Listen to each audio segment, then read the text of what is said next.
Awalnya hanya operasi toraks sederhana. Namun tiba-tiba ditemukan kasus paling langka dalam sejarah medis. Hanya terlihat 2 ekor kelabang berukuran besar melilit jantung pasien.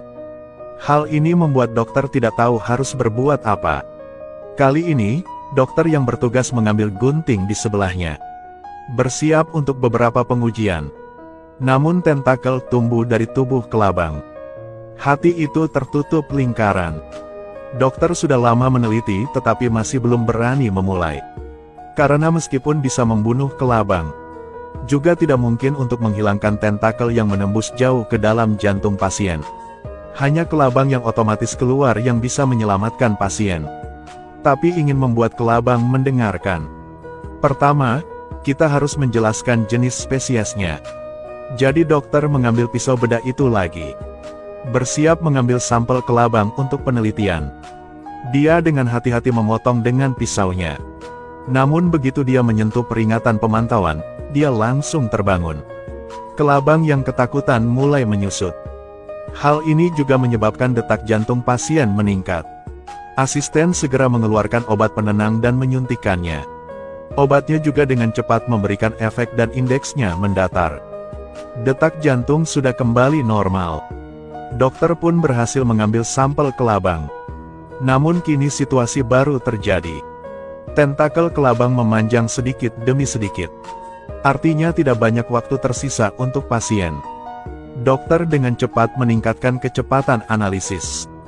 Namun hasilnya mengejutkan dokter. Karena ini adalah DNA buatan manusia.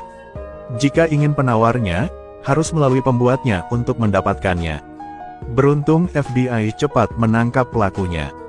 Namun, dokter membukanya dan menemukan sesosok tubuh tertembak di kepala. Itu berarti menerima jawaban dari mulut orang mati. Bagaimana dokter menemukan metodenya? Mereka bersiap menghubungkan otak almarhum dengan arus listrik yang besar. Melalui rangsangan kesadaran yang tersisa di otak diperoleh hasil. Namun gagal karena otaknya rusak pasca penembakan. Perlu berpikir secara berbeda. Saat ini, dokter memikirkan cara lain.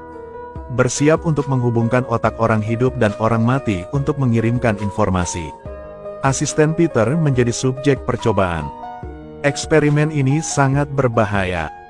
Jika tidak hati-hati akan meledak dan mati. Sadar hasil percobaannya kurang bagus, dokter menyuntik Peter dengan obat stimulan. Mengaktifkan otaknya sepenuhnya meningkatkan peluang keberhasilan. Setelah semuanya siap, dokter menambah arusnya. Akhirnya kali ini ada hasilnya. Segera berikan dia pulpen dan kertas. Peter dengan cepat menulis jawabannya di atas kertas. Namun hanya ada beberapa. Dokter berspekulasi bahwa itu adalah informasi tentang kerusakan otak setelah cedera pada almarhum. Perlu diselesaikan. Dengan ingatan yang samar-samar Peter mulai mengisi kekosongan itu. Akhirnya jawabannya telah muncul. Dokter segera menerima hasilnya dan menyiapkan obatnya. Kemudian obatnya disuntikkan ke tubuh kelabang, dilanjutkan dengan menyaksikan keajaiban. Segera obatnya bekerja dan tentakelnya melunak. Mereka benar-benar berhasil.